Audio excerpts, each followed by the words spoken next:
On the news, INEC holds by-elections in 16 federal and state constituencies across 12 states nationwide.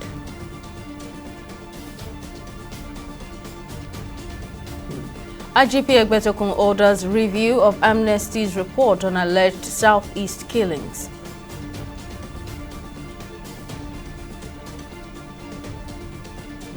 And court convicts persons arrested at the Olusegun Obasanjo Presidential Library Complex.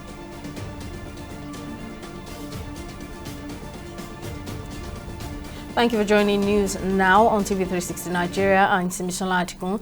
By-elections have been conducted across 12 states in the country on Saturday, August 16, as voters headed to the polls to fill vacant seats in both state and national assemblies. The elections organized by the Independent National Electoral Commission (INEC) drew varying levels of voter turnout, with many describing the exercise as largely peaceful. At several polling units, turnout was described as low to moderate. While the voting process began on time in most areas, a few locations experienced minor delays in the arrival of materials. In a public notice, INEC had outlined voting procedures, stressing that only registered voters with a valid permanent voter cards will be allowed to cast their ballots. The Commission had also confirmed that the bimodal voter accreditation system (BVAS) will be used for voter accreditation. Meanwhile, in Kaduna State, the police command has arrested a suspected vote buyer with over 25 million naira in an operation carried out in collaboration with the Department of State Services (DSS) and other security agencies. The suspect, identified as Shehu Patangi, was arrested around 3:30 a.m. on Saturday at a popular hotel along Turunku Road in Kaduna Metropolis. Investigations revealed that the cash was meant to be used to influence voters. The Commissioner of Police, CP Rabiu Mohammed, praised the cooperation among security agencies and described the arrest as a major step towards protecting the integrity of the elections. Well, let's switch to Anambra State, where residents have hailed the conduct of the by-elections on Saturday, August 16. At various polling units across the state, turnout was moderate and the voting process went on without major hitches. However, voting was delayed as INEC officials and materials arrived later than scheduled at some polling units. Many residents expressed satisfaction with the security arrangements and general organization of the exercise. Earlier, I spoke to our correspondent in Anambra State, Ubaka Omanibe, to get full details of voter turnout and conduct. I think, thank you very much. I think this is an exceptional election from previous experiences. Though the INEC officials were slightly late, but out of their own ingenuity and creativity and experience, they were able to handle the little glitches they had and covered for the time they lost for coming late. Those little challenges handled, the exercise continued beautifully.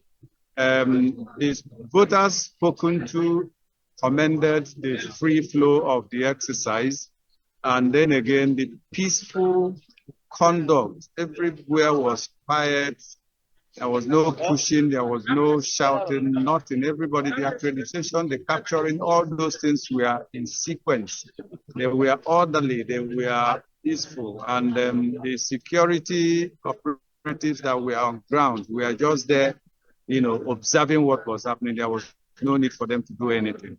And as at this time around, most people had voted, though again there were people who did the transfer of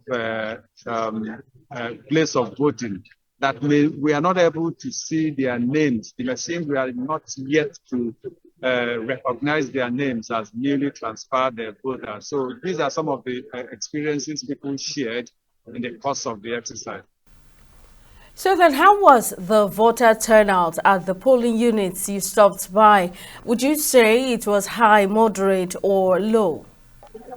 Presently, the background you're seeing there is Opela, one of the polling units in Opela Street. Opelago Street is an inland town part of Onitsha, where the Onitsha state constituency one, the exercise is holding, is also covering. Now, the people, the voters at my back has reduced because of time. You know, when I came in here newly, there were a lot of them. But like I said earlier, they had voted and people who had other things to do had already left. And there was also a touch at the DMGS, Dennis Memorial Grammar School, also in Onitsha 1 constituency. That place was quite good. You know, the turnout was also beautiful. I met one of the commissioners in the state there who was going around to see how things were moving. And from there, I also got to Ezechima Primary School, you know, also a beautiful turnout. And the same peaceful, the same orderliness cut across the three areas I visited. And lastly, did you come across any signs of or reports now of vote buying, intimidation, or violence at any of the polling units that you observed? No, violence, no. I was in touch with my colleagues in other areas, especially Anambra South Senatorial Zone, where incidentally another by-election is taking place, but for that of Senate, because there has to be a replacement for late Senator Patrick Ifanyoba that died sometime last year. So there was no any report of violence or commotion or whatever. But the only thing that even I experienced, no, not experienced, I observed and heard from people is an allegation against vote buying. Okay, as much as 25,000 naira was alleged to, to be giving out as inducement, to skew the choice of voters, and that I was meant to understand that.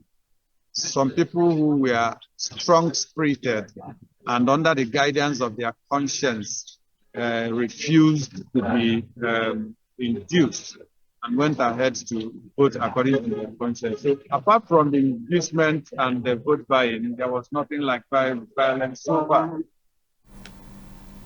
Reactions have continued to trail the arrest of the alleged mastermind and leader of the dreaded Mahmuda terrorist group, Abubakar Abba, by the Department of State Services, DSS. In a major security breakthrough, Governor Mohammed Bago of Niger State confirmed the arrest in a statement released in Minna by his chief press secretary, Bologi Ibrahim. He disclosed that DSS operatives apprehended Abba in Wawa Town, Borogu local government area without firing a single shot. The suspect has since been transferred to Abuja for further investigation. A former director of the Department of State Services, Dr. Mike Ejiofor, commended the efforts of Nigeria's security agencies, emphasizing the critical role of accurate intelligence gathering in achieving such a feat. Well, first of all, I must commend the State Security Service, which is the intelligence gathering organization, through which efforts this arrest has been made in conjunction with other security agencies. In issues like this, if there's no leadership, then the followers will scatter. So the impact of this is that since the leader has been arrested, there will not be any person to command the followers. So they will eventually scatter to other areas, and in the process, they will be arrested. So it's a major feat and a very big achievement on the part of the security agencies.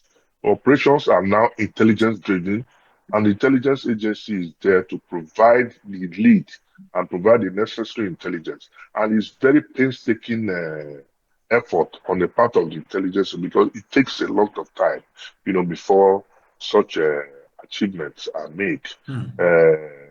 It's very, very encouraging, and I must commend the service for doing this.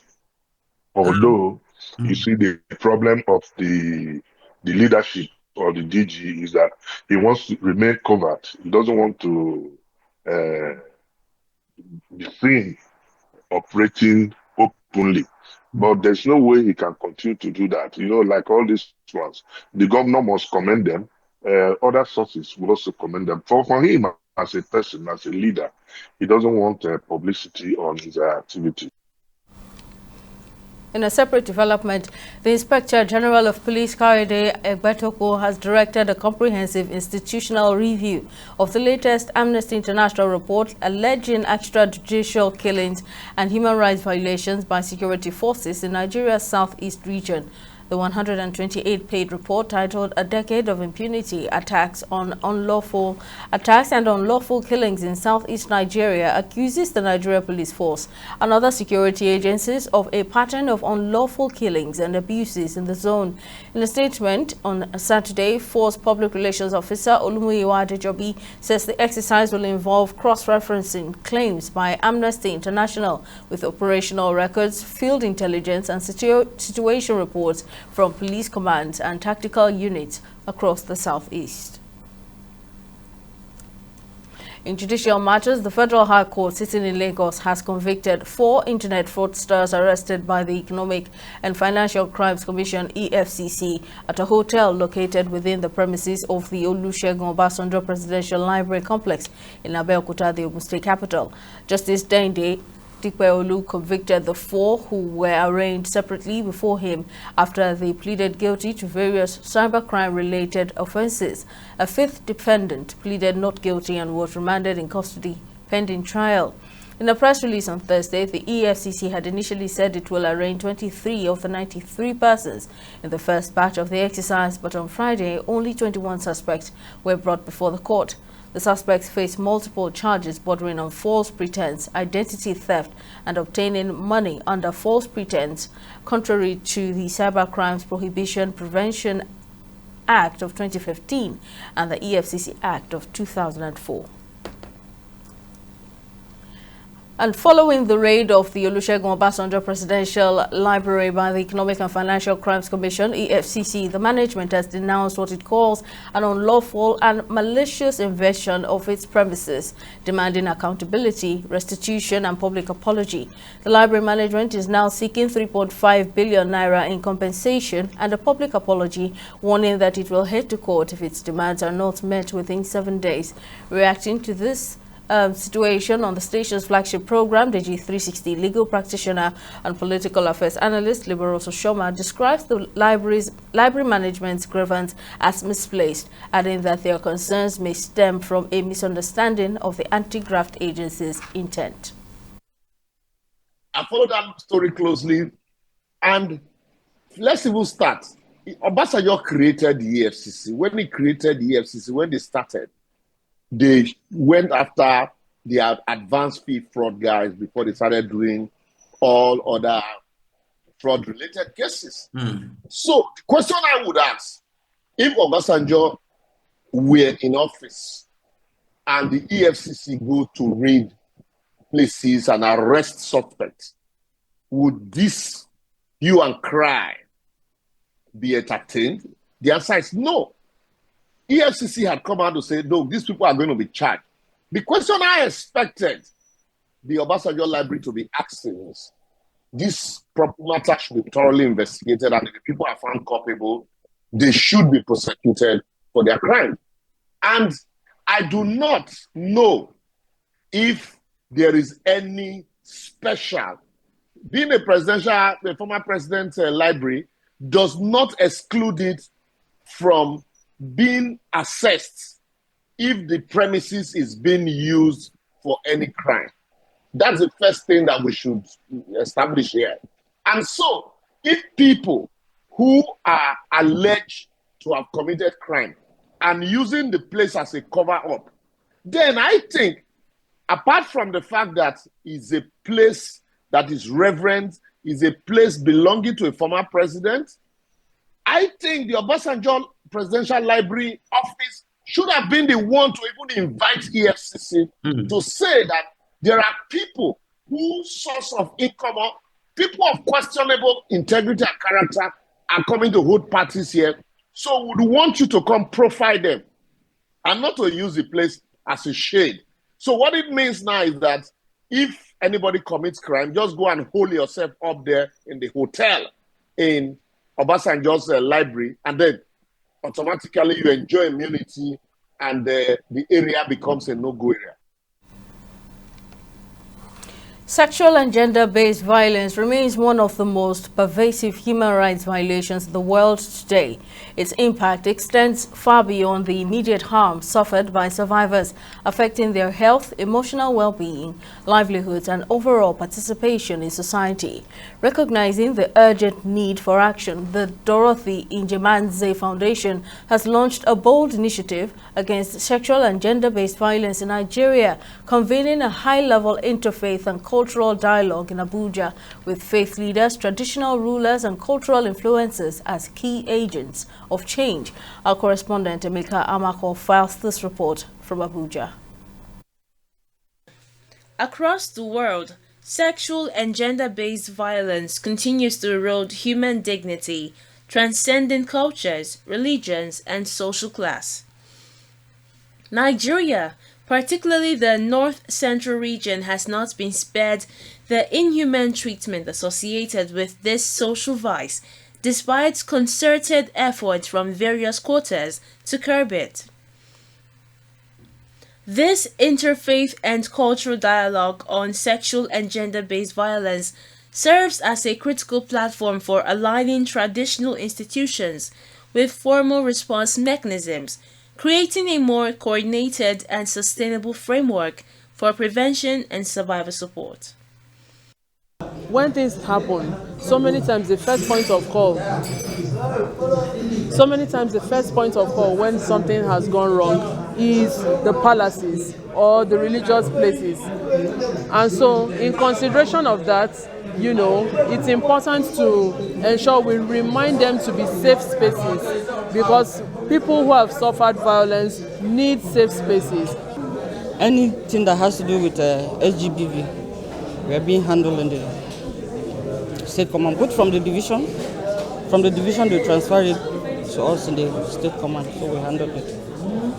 I will do it perfectly.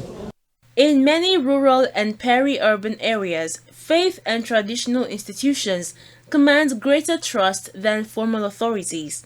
This dialogue is therefore designed to empower faith and traditional leaders to shift from being passive observers to becoming active protectors and strong advocates against gender-based violence. Like the cases we have just listed now are more or less like family cases. But the issue of this is no longer family, it is entirely a community or a societal issue. Because every human being is important to the society.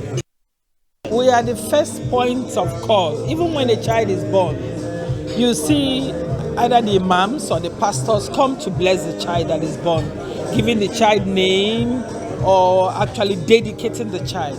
So the first point of call always for parents when issues arise are religious leaders, community leaders, or at the same time cultural leaders.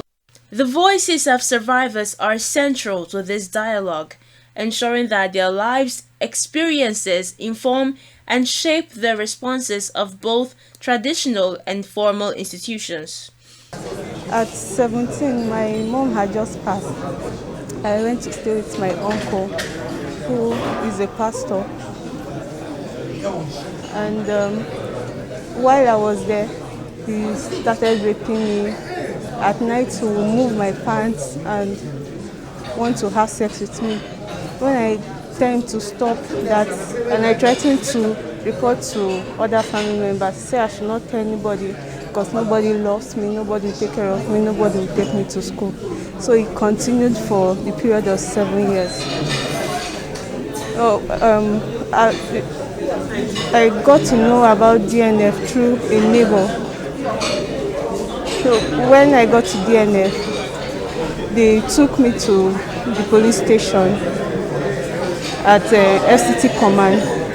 And after listening to my story, hearing my story, they arrested all my family members that was aware of this situation. Sexual and gender-based violence has remained hydra-headed, not necessarily because of a lack of efforts to curb it, but because survivors continue to face major barriers in accessing justice. Addressing these systemic obstacles is therefore crucial to ensuring accountability, protecting survivors, and ultimately breaking the cycle of violence. We'll take a short break now. When the news returns, over 320 persons killed in Pakistan monsoon rains in the last 48 hours. Stay with us for details.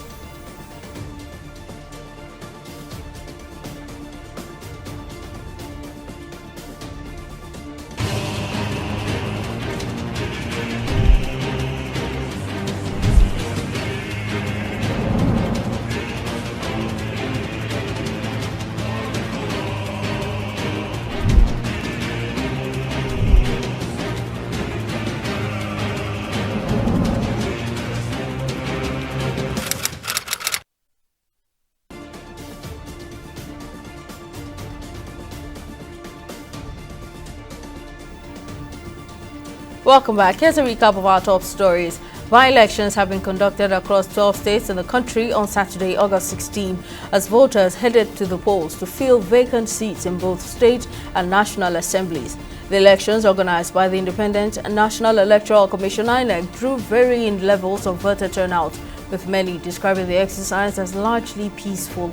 We also told you that the Federal High Court sitting in Lagos has convicted 4 internet fraudsters arrested by the Economic and Financial Crimes Commission (EFCC) at a hotel located within the premises of the Olusegun Obasanjo Presidential Library Complex in Abeokuta, the Ogun State capital. Justice Dainde Dipeolu convicted the 4 who were arraigned separately before him after he pleaded guilty to various cybercrime-related offences, while a 5th defendant pleaded not guilty and was remanded in custody pending trial. Just in case you missed any of our news bulletins, or for more updates, you can catch us on Limex World TV and AVO TV, or log on to our website on www.tv360nigeria.com. You can also follow us on our social media platforms on X, Instagram, and YouTube at TV360 Nigeria, or download our mobile app on Google Play Store, Huawei App Gallery, and Apple Store. On Facebook, we're at TV360 Online.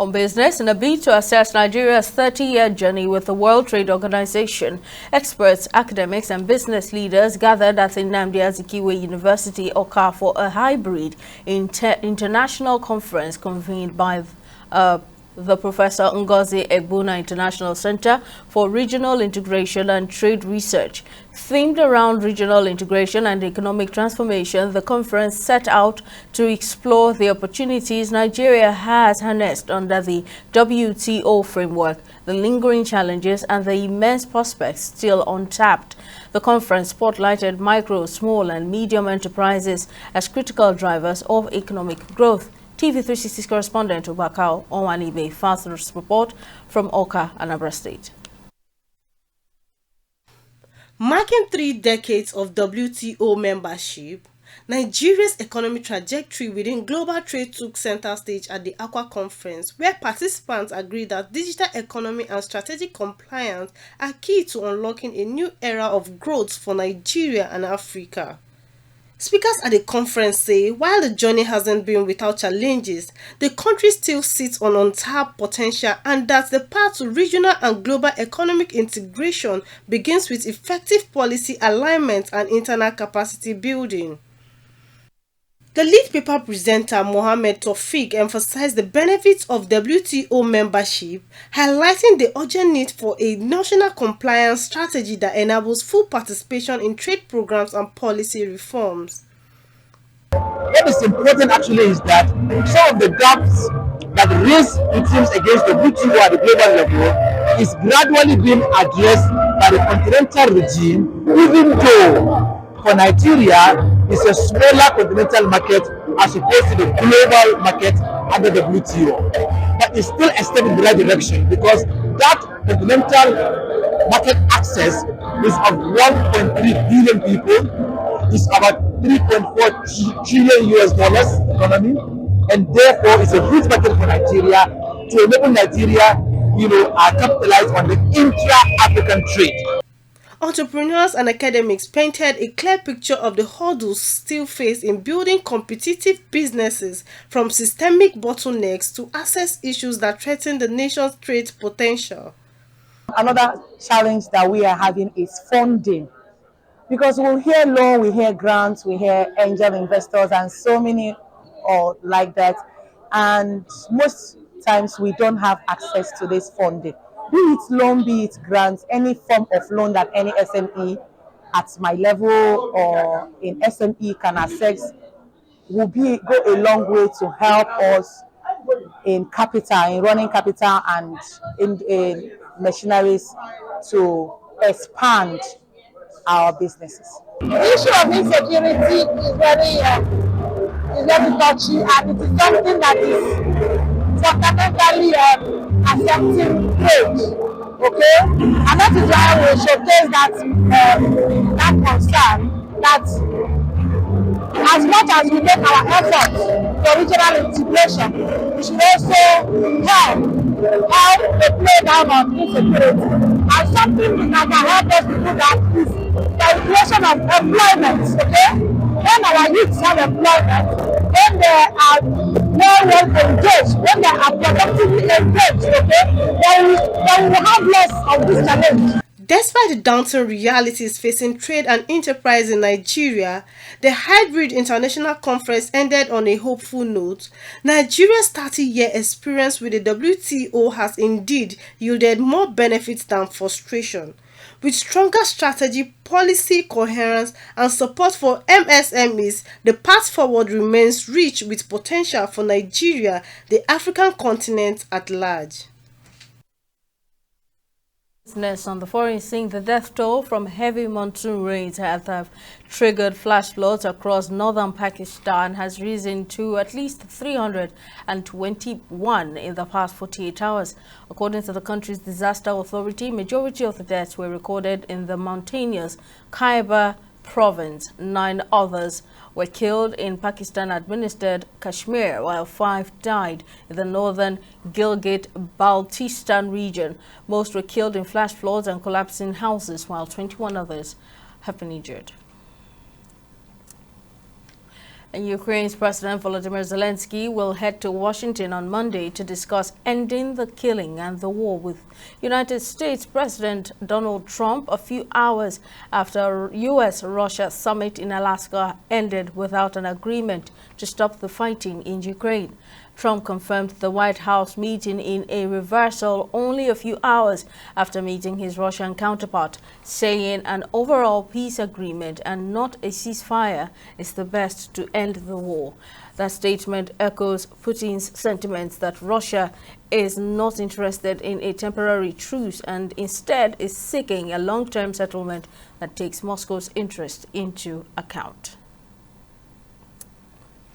And on sports, the National Sports Commission has dismissed rumors regarding unpaid bonuses for Nigeria's Super Falcons, stating that all outstanding payments have been settled before the team's final match were settled now before the team's final match against Morocco, whilst assuring that promised houses and the $100,000 rewards remain imminent. NSC Director General Bukola Olopade confirmed this during an interview directly addressing concerns raised by star player Rasheedat Ajibade about unfulfilled promises. The NSC boss acknowledged potential discrepancies, noting that 1 or 2 players might not have collected their bonuses due to banking issues with the Central Bank of Nigeria. And Mohamed Salah has etched his name in the Premier League record books after becoming the first player ever to bag 10 goals on opening days with a crucial late strike in Liverpool's 4-2 thriller against Bournemouth. The Egyptian forward was quiet in the evening at Anfield, having gone 94 minutes without scoring. But just as Liverpool needed him, Mo Salah popped up in stoppage time to seal the victory and claim his piece of history. And that's it on News Now. Many thanks for watching. We'll see you again next time.